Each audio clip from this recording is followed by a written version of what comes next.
Supreme court ने एक बहुत ही महत्वपूर्ण नोटिस मध्य प्रदेश, राजस्थान सरकार, केंद्र सरकार और चुनाव आयोग को भेजा है। ये नोटिस बहुत ही अहम है। ये नोटिस आने वाले दिनों में एक बड़ा चर्चा का विषय भी बनने वाला है। खैर, ये बड़ी खबर तो आज की बन ही गया। इस बड़ी खबर को ज़रा विस्तार से समझते हैं कि सुप्रीम कोर्ट ने आखिर मध्य प्रदेश, राजस्थान, केंद्र सरकार को नोटिस क्यों भेजा और यहाँ तक कि चुनाव आयोग को भी ये नोटिस भेजा गया है। दरअसल सबसे अहम बात होती है चुनाव में कि जनता के बीच में जब भी कोई राजनीतिक दल जाता है तो वो जनता को भर भर कर ऑफर्स देता है। जनता से कई ऐसे वादे किए जाते हैं जिसकी वजह से जनता प्रलोभित हो जाए या जनता को किसी तरह से ऐसा फ़ायदा पहुंचाया जाता है जो लॉन्ग टर्म में नहीं है, लेकिन चुनावी दौर में वो जनता को बहुत ही खुशनुमा दिखाई देता है। एक एक करके अलग अलग राज्यों की बात करते हैं। सबसे पहले बात मध्य प्रदेश में भर भर के योजनाएं, लाडली बहना योजना, स्कूटी दी जाएगी, भत्ता दिया जाएगा। आपको याद होगा महिलाओं को भत्ता, ये तो अब एक फैशन सा बन गया है। कर्नाटक चुनाव में भी इसका बड़ा जोर चला, कांग्रेस इसको यहाँ भी देने वाली है। महिला मतदाताओं को प्रभावित करने के पूरे प्रयास हो रहे हैं। लेकिन ज़रा सोचिए, बड़ी तादाद में स्टूडेंट्स को स्कूटी देना, सभी महिलाओं को 1,500 रुपये महीना देना, 1,200 रुपये देना, लाडली बहना योजना जैसी कोई योजना चलाना, इसके लिए जो पैसा लगता है वो कहाँ से आता है? वो कर्जे से आता है। ये जितनी भी सरकारें हैं गले गले तक कर्जे में डूबी हुई। मध्य प्रदेश की सरकार पर ज़बरदस्त कर्जा है, उसके बावजूद वो कई योजनाओं को सामने रख रहे हैं। इसकी वजह क्या होती है? दरअसल जनता, ये ठीक वैसा ही है कि आप कोई एग्ज़ाम दे रहे हैं, एग्ज़ाम के 3-4 दिन पहले से आप ज़्यादा पढ़ाई करना शुरू करते हैं, ज़्यादा मेहनत करना शुरू करते हैं। राजनीतिक दलों का भी यही हिसाब किताब है। जैसे ही चुनाव आए वैसे ही तैयारियां और जोर शोर से शुरू कर दी। ये भी नहीं है कि सरकारों ने पिछले 4 साल में कुछ काम नहीं किया होगा, लेकिन सभी जानते हैं कि आखिरी दिनों में 5-6 महीने का जो समय होता है, उस दौरान जो योजनाएं होती हैं, जो लोकार्पण की तादाद बढ़ जाती है, शिलान्यास बढ़ जाते हैं, सरकारी योजनाएं, भविष्य के लिए क्या बड़ी योजनाएं हो सकती हैं, ये देखते हैं आपकी इनकी तादाद कुछ बढ़ जाती है। प्रधानमंत्री नरेंद्र मोदी भी राजस्थान, छत्तीसगढ़, मध्य प्रदेश, हर जगह पर जाकर बड़ी बड़ी योजनाओं का लोकार्पण कर रहे हैं, कई योजनाओं को समर्पित भी कर रहे हैं जनता को। तो ये टाइमिंग जो है इत्तेफाक नहीं होती है। दरअसल ये दौर होता है जब जनता के बीच में अपनी एक अच्छी और सकारात्मक छवि को रखा जाए। ऐसा नहीं कि कोई एक पार्टी ये करती, हर पार्टी इसी स्ट्रैटेजी के साथ चलती है। ये हमेशा से एक चिंता का विषय रहा है कि ये क्या जनता को भ्रमित करने की स्थिति नहीं है। और मैं आपसे भी जानना चाहूँगा कि अल्टीमेटली फ़ायदा राजनीतिक दलों को होता है तभी तो वो इस तरह की रणनीति पर कार्य करती रहती है, नहीं तो क्यों करती?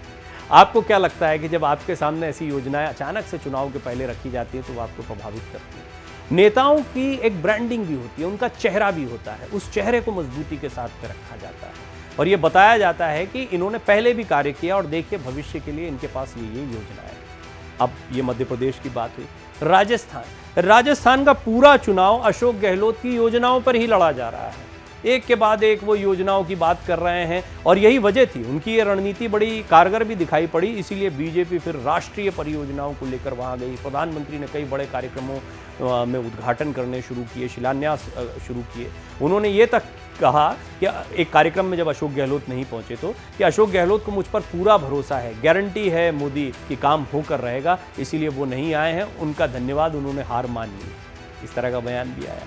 ये भी सारा योजनाओं का खेल चल रहा है कि सरकारी योजना का लोकार्पण हो रहा है। मुख्यमंत्री को वहां तो चाह रहे थे कि उस मंच पर अशोक गहलोत भी आते और अशोक गहलोत आते तो फिर ये स्पष्ट होता कि देखिए योजनाएं हकीकत में केंद्र सरकार की तरफ से रखी जा रही हैं। यहाँ लड़ाई इस बात की भी रहती है कि जब कार्य होता है तो कार्य कौन कर रहा है, और ख़ासतौर पर वहाँ पर जहाँ पर राज्य में किसी अन्य दल की सरकार हो, केंद्र में कोई अन्य सरकार हो। उदाहरण के लिए आप छत्तीसगढ़ और राजस्थान को फिलहाल ले सकते हैं और ज़्यादातर जगहों पर बीजेपी सत्ता में आने में कामयाब रही। तो डबल इंजन की सरकार का इसीलिए ये नारा दिया गया था कि केंद्र और राज्य सरकार का तालमेल आपके राज्य का बेहतर विकास करेगा, फंडिंग में दिक्कत नहीं आएगी, योजनाओं में दिक्कत नहीं आएगी, ज़्यादा बेहतर योजनाएं आपके राज्यों में लागू होंगी। तो डबल इंजन का एक जो ये नैरेटिव बना, इसका भी एक बड़ा असर पड़ा और इसीलिए बार बार आज भी हर चुनाव में डबल इंजन की सरकार वाली बात को इस्तेमाल किया जाता है। और उत्तर प्रदेश के चुनाव में तो ये जमकर चला था, यही एक सबसे बड़ा मुद्दा दिखाई देता था, अपराध और डबल इंजन की सरकार, अपराध मुक्त उत्तर प्रदेश। अब बात करते हैं केंद्र सरकार की। केंद्र सरकार को भी नोटिस भेजा गया, राजस्थान और मध्य प्रदेश के अलावा, क्योंकि दोनों राज्यों में अब आप देख रहे हैं चेहरा तो एक ही है, बल्कि तीनों राज्यों में हर राज्य के चुनाव में प्रधानमंत्री मोदी के चेहरे को प्रमुखता से बीजेपी ने रखा है। स्पष्ट कर दिया, स्थानीय चेहरे के बजाय हम प्रधानमंत्री मोदी के चेहरे पर चुनाव लड़ेंगे। ये जो चुनाव लड़ना है प्रधानमंत्री मोदी के चेहरे पर, ये दरअसल लोकसभा चुनाव की भी तैयारी है। ये बात सिर्फ राज्यों का चुनाव जीतने तक सीमित नहीं है, क्योंकि आम चुनाव बस कुछ ही महीनों बाद है, 3-4 महीने बाद आम चुनाव हो जाएंगे विधानसभा चुनाव के बाद में। लिहाजा ये तैयारियां अभी से शुरू हो गई हैं। एक और उदाहरण आपने देख लिया, 3 मंत्री समेत 7 सांसदों को उतार देना, ये अपने आप में इस रणनीति को बताता है कि इस विधानसभा चुनाव या राष्ट्रीय महासचिव जैसे व्यक्ति को उतार देना, ये बताता है कि ये चुनाव सिर्फ विधानसभा का चुनाव नहीं है। वो नेता भी कहते रहे हैं हर रैली में कि हमें बड़ी भूमिकाएं दी जाएंगी, हम यहाँ विधानसभा चुनाव लड़ने नहीं आए हैं। इसके मायने यही हैं कि ये लोकसभा चुनाव की तैयारी चल रही। तो केंद्र सरकार को भी नोटिस। अब बड़ा सवाल, ये तो चुनाव आयोग सारा काम देखता है। चुनाव आयोग पहले ही स्पष्टता से गाइडलाइंस जारी करता है, निष्पक्ष चुनाव होना चाहिए, हर चीज़ की डिटेल होना चाहिए। राजस्थान में भी आपने देखा, मैंने आपको डिटेल्ड रिपोर्ट्स में बताया है कि किस तरीके से अपराधियों के बारे में जानकारी, आप किसी ऐसे कैंडिडेट को क्यों चुन रहे हैं जिस पर कई अपराध लगे हुए हैं, उसको अखबारों में इसकी जानकारी पब्लिश करनी होगी, ये सारी चीज़ें कही गई। फिर चुनाव आयोग को नोटिस किया। भाई अगर इस सब के बावजूद सारे राजनीतिक दल एक के बाद एक दनादन योजनाओं की घोषणा कर रहे हैं, चुनावी लॉलीपॉप दे रहे हैं, तो इस पर चुनाव आयोग ने क्या किया? इस पर क्या कोई रोक लगाई जा रही है?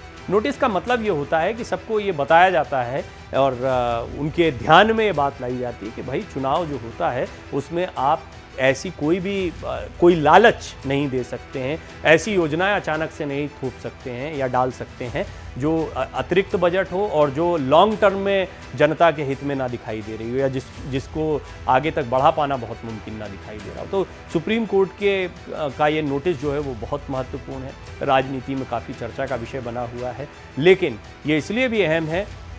मैंने कई चुनाव कवर किए हैं, खुद ज़मीन पर गया हूँ और वहाँ पर लोगों से बातचीत भी की है, लेकिन अहम बात है कि मध्य प्रदेश, राजस्थान का चुनाव, छत्तीसगढ़ का चुनाव जिस तरह से हो रहा है, ये अद्वितीय है, ये अपने आप में दिलचस्प। केंद्र सरकार ने पूरी ताकत लगा रखी है अपनी।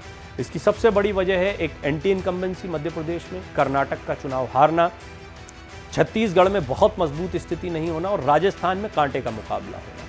एक तरीके से रिवाज के मुताबिक तो राजस्थान में एक तरफा बीजेपी की जीत, क्योंकि एक बार कांग्रेस, एक बार बीजेपी को मौका मिलता है, इस बार बीजेपी का मौका था। लेकिन इसके बावजूद राजस्थान में जिस तरह से योजनाओं को सामने रखा अशोक गहलोत ने, उसको एक पॉजिटिव पॉइंट माना जा रहा है। तो बीजेपी ने अपने सबसे ताकतवर चेहरे को उतारा और लोकप्रिय है भी। प्रधानमंत्री मोदी की ताकत जो है वो किसी भी अन्य चेहरे से बड़ी है, इसीलिए पीएम वर्सेस सीएम का नैरेटिव राजस्थान में बन गया। मध्य प्रदेश में एंटी इनकम्बेंसी है, कर्नाटक और मध्य प्रदेश सीटों के लिहाज से एक जैसे दिखाई पड़ते हैं, मुद्दे भी लगभग एक जैसे हैं और कांग्रेस ने अपनी जमीन को मजबूत करना शुरू कर दिया। कमलनाथ बड़ा चेहरा भी दिखाई देते हैं, अंदरूनी उठापटक भी है, शिवराज, ज्योतिरादित्य सिंधिया, खेमा, बहुत सारे मुख्यमंत्री पद। इसीलिए मध्य प्रदेश में बीजेपी ने बिल्कुल अलग रणनीति बनाते हुए सारे मंत्रियों और जितने भी चेहरे थे जो मुख्यमंत्री की दौड़ में थे, सबको चुनाव में उतार दिया। अब इससे आप समझ सकते हैं कि इन चुनाव में जब घमासान इतना ज़्यादा चल रहा है तो फिर योजनाएं भी जमकर बनाई जा रही हैं, पैसा भी अंधाधुंध इन योजनाओं के लिए बजट पास किया जाएगा और अतिरिक्त बोझ भी सरकारों पर आएगा, केंद्र सरकार पर आएगा, राज्य सरकारों पर आएगा। कुल मिलाकर सुप्रीम कोर्ट अभी जो निर्देश देना चाह रहे हैं या जो नोटिस दिया गया उससे यही बताना चाह रहे हैं कि इस तरीके से जनता को प्रलोभित करना गलत है। आपको क्या लगता है? ये योजनाएं जो चुनाव के ठीक पहले रखी जाती हैं, इनको लेकर आपकी राय क्या है, ये मैं ज़रूर जानना चाहूँगा।